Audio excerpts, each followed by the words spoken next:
স্বাগতম জনাইছো আৰু এই মুহূৰ্তত আন এটা খবৰ লৈ আহিছো এইবাৰ মিয়াক লৈ বা চৰাঞ্চলৰ ৰাইজক লৈ যি মন্তব্য কৰিছিল বসন্ত কুমাৰ গোস্বামীয়ে সেই সন্দৰ্ভত এতিয়া স্পষ্টীকৰণ দিছে তেওঁ ক্ষমাও বিচাৰিছে আৰু মন্তব্য কৰিছে যে সংবাদ মাধ্যমেহে ভুল কৰিলে সংবাদ মাধ্যমলৈ দুখ ঠেলি এতিয়া নিজৰ সাফাই গালে বসন্ত কুমাৰ গোস্বামীয়ে এতিয়া স্পষ্টীকৰণ দিছে আৰু স্পষ্টীকৰণত কৈছে যে তেওঁ যিকেইটা কথা কৈছিল সেইকেইটা কথা সংবাদ মাধ্যমে ইফাল সিফাল কৰিহে প্ৰচাৰ কৰিছে কিন্তু এই মুহূৰ্তত আমাৰ দৰ্শকসকলৰ বাবে আমি অসম্পাদিত ৰূপত সেই ভিডিঅ' দেখুৱাবলৈ চেষ্টা কৰিম লৈছো এই মুহূৰ্তত টাইমিটৰ দৰ্শকৰ বাবে এই খবৰ পুনৰ বিতৰ্কিত স্পষ্টীকৰণ অসম সাহিত্য সভাৰ সভাপতি বসন্ত কুমাৰ গোস্বামী সমস্ত দুখ জাপি দিলে সংবাদ মাধ্যমৰ ওপৰত যি বিতৰ্কিত মন্তব্য কৰিছিল সেই মন্তব্যৰ বাবে এতিয়া সমস্ত দুখ জাপি দিছে সংবাদ মাধ্যমৰ ওপৰত সংবাদ মাধ্যমেহে বোলে মন্তব্য সম্পাদনা কৰি ইফাল সিফাল কৰিছে অসমীয়া জাতি গঠন কৰিবলৈ চৰাঞ্চলৰ লোকৰ প্ৰতি বিশেষ দৰদ দেখিবলৈ পোৱা গৈছে এতিয়া অসম সাহিত্য সভাৰ সভাপতি গৰাকীৰ চৰাঞ্চলৰ ছাত্ৰ ছাত্ৰীহে হেনো অসমীয়াত 100ৰ ভিতৰত 100 নম্বৰ পায় শিৱসাগৰ যোৰহাটৰ ল'ৰা ছোৱালীয়ে নম্বৰ নাপায় ফেইল কৰে অসমীয়াত সংবাদ মাধ্যমলৈ দুখ ঠেলি বসন্ত কুমাৰ গোস্বামীৰ এয়া উদ্ভট স্পষ্টীকৰণ আৰু পুনৰ এতিয়া বিতৰ্কিত স্পষ্টীকৰণ এয়া অসম সাহিত্য সভাৰ সভাপতি বসন্ত কুমাৰ গোস্বামী সাহিত্য সভাৰ সভাপতি গৰাকীয়ে বৰ্তমান স্পষ্টীকৰণ কি বুলি দিছে প্ৰথমতে আমি স্পষ্টীকৰণ আপোনালোকক দেখুৱাবলৈ লৈছো সেই প্ৰেছ বিবৃতিত কি তথ্য আছে কি আছে আমি এই মুহূৰ্তত পঢ়ি দেখুৱাবলৈ লৈছো এয়া বসন্ত কুমাৰ গোস্বামীৰ স্পষ্টীকৰণ তেওঁৰ স্বাক্ষৰ থকা এয়া অসম সাহিত্য সভাৰ সভাপতি বসন্ত কুমাৰ গোস্বামীৰ স্বাক্ষৰ আৰু এয়া স্পষ্টীকৰণ প্ৰথমতে এই মুহূৰ্তত স্পষ্টীকৰণটো মই পঢ়ি দিবলৈ লৈছো বৰপেটা জিলাৰ কয়াকুছিত যোৱা 17 মেত 2026 খ্ৰীষ্টাব্দ তাৰিখে অসম সাহিত্য সভাৰ উদ্যোগত আয়োজিত এক বিদ্যাৰ্থনিক আৰু সাংস্কৃতিক সমাৱেশত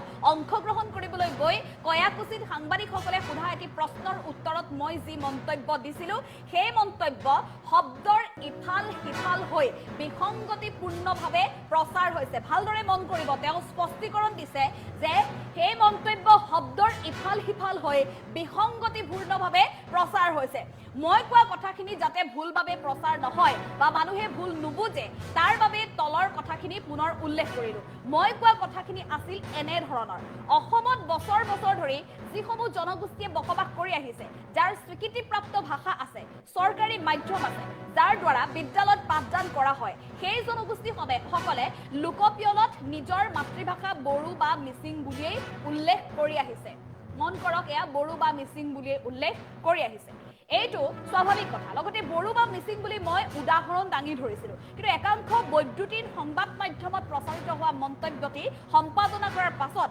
বাক্যকেইটা ইফাল সিফাল হোৱাত মানুহৰ মাজত বিভ্ৰান্তিৰ সৃষ্টি হৈছে ব্যক্তিগতভাৱে গোটেই জীৱনটো ভাষা চৰ্চা সাহিত্য চৰ্চা কৰিয়ে জাতিৰ সেৱাত মনোনিৱেশ কৰিছো তেওঁ দীৰ্ঘকালে কি কাম কৰিছে তাৰো এখন খতিয়ান দাঙি ধৰিছে সাহিত্য সভাৰ সভাপতিৰ দৰে মহান দায়িত্ব গ্ৰহণ কৰাৰ পাছত কাৰ্বি সাহিত্য সভা দেউৰী সাহিত্য সভা ডিমাচা সাহিত্য সভা মাৰ সাহিত্য সভা বানাই জনগোষ্ঠী উন্নয়ন সমিতি ডালু জনগোষ্ঠী উন্নয়ন সমিতি বড়ো লেখক সংস্থা বড়ো সাহিত্য সভা মিচিং সাহিত্য সভা শৰণীয়া কছাৰী সাহিত্য সভা বিষ্ণুপ্ৰিয়া মণিপুৰী সাহিত্য সভাকে ধৰি বিভিন্ন জনগোষ্ঠীয় সাহিত্য সংগঠনৰ লগত পৰ্যায়ক্ৰমে একেলগে কাম কৰিবলৈ সংকল্পবদ্ধ হৈ আছো অলপতে শ্ৰীমন্ত শংকৰদেৱ সংঘৰ লগতো আমি কাম কৰিবৰ বাবে ঐক্যবদ্ধ হৈছো সদৌ অসম ছাত্ৰ সন্থাৰ লগতো আমি একেলগে কাম কৰাৰ বাবে মিলিত হ'ম এতিয়া কথা হ'ল অসমত বসবাস কৰি থকা সকলো জনগোষ্ঠীক লগত লৈ সাহিত্য সভাই বৃহত্তৰ অসমীয়া জাতি গঠন প্ৰক্ৰিয়া সুদৃঢ় কৰিবলৈ যত্নবান হৈ থকাৰ সময়তে মিচিং আৰু বড়ো জনগোষ্ঠীক অসমীয়া নহয় বুলি কোৱা কথাটো শুদ্ধ নহয় তেনেধৰণৰ দৃষ্টতা আমাৰ নাই বাতৰিটো প্ৰকাশ হোৱাৰ সময়লৈকে বিটিচিতে আছিলো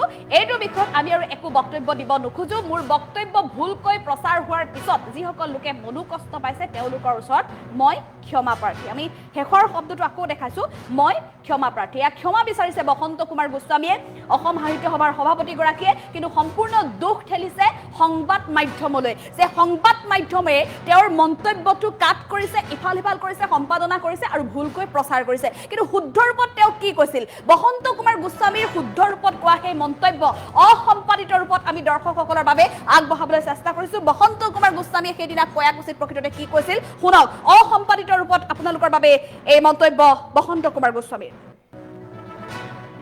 কয়াকুছিত এই অনুষ্ঠানটো এইকাৰণেই পাতিছোঁ যে মুছলমান মাত্ৰেই বিদেশী নহয় সকলো মুছলমান বিদেশী নহয় বিদেশীলৈ অশ্ৰদ্ধা অসমীয়াৰ বাপতি সাহোন।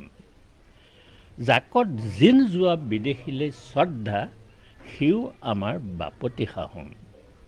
এই অঞ্চলটোৰ আমি এইখন এইকাৰণেই পাতিছোঁ যে যাতে এই অঞ্চলটোত বসবাস কৰা মানুহখিনিৰ মনটো ভাগি নাযায়।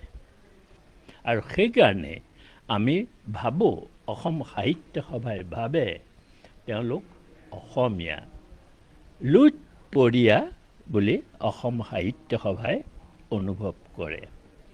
কাৰণ অসমীয়া ভাষাটোৰ এতিয়া 48% অসমীয়া ভাষাভাষী লোক আছে।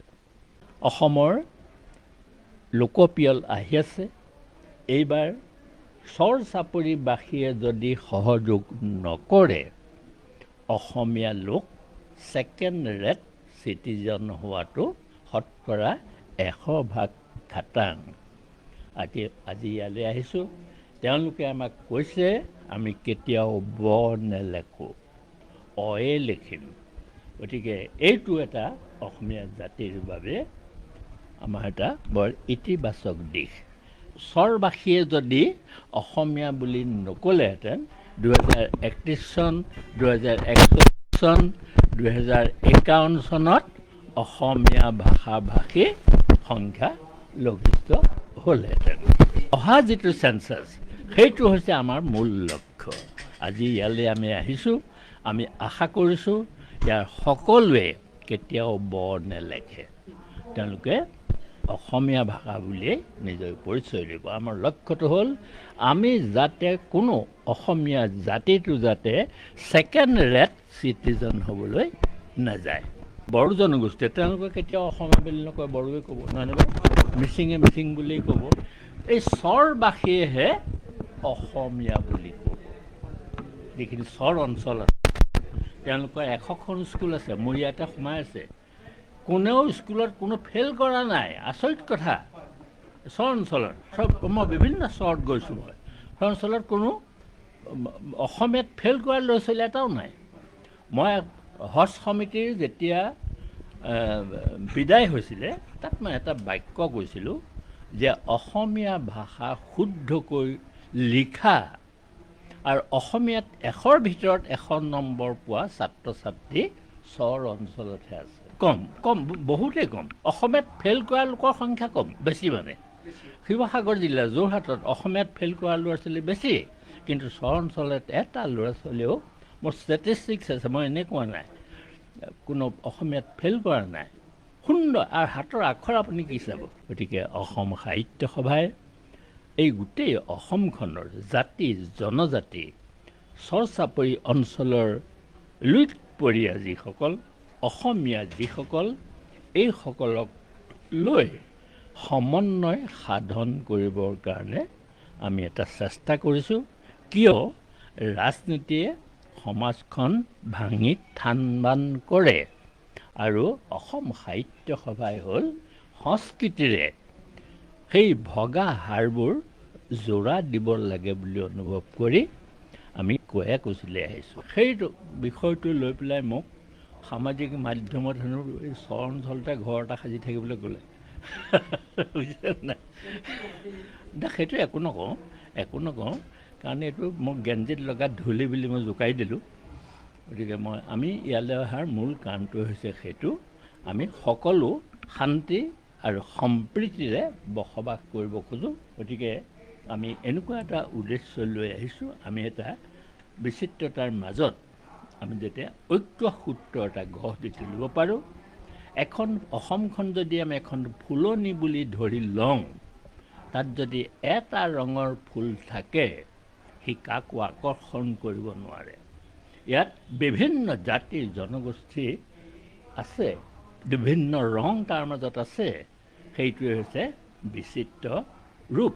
সেই বিচিত্ৰ ৰূপটোৰ মাজতে আমি ঐক্য সূত্ৰডাল বিচাৰি উলিয়াব লাগিব আৰু সাংস্কৃতিক বন্ধনেৰে আমি বান্ধ খাই থাকি